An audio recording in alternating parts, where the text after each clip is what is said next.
Hello అండి అందరికి. ఏంటి ఇది ఎక్కడో చూసినట్టుందా?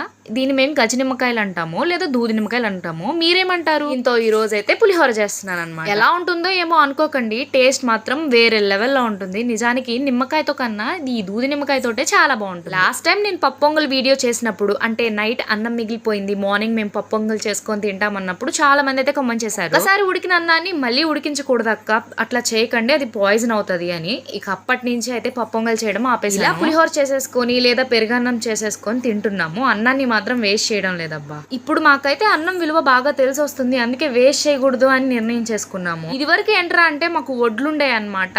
సో బియ్యం అయిపోగానే వడ్లు వేయించుకుంటూ ఉంటే అంతగా అనిపించేది కాదు. ఒకవేళ అన్నం మిగిలిపోయినా గానీ దాన్ని పడేస్తుండే. ఇప్పుడు ఏంట్రా అంటే బియ్యం కొంటున్నాం అనమాట. సో అందుకే అన్నాన్ని వేస్ట్ చేయకూడదు అనిపించింది. నాకైతే ఒకటే అనిపించింది, అబ్బా ఉన్నప్పుడు ఏది తెలియదు, లేనప్పుడే అర్థమవుతుంది దాని విలువ ఏంటా అని. మీరు కూడా నాలాగేనా అన్నాన్ని వేస్ట్ చేయకూడదని?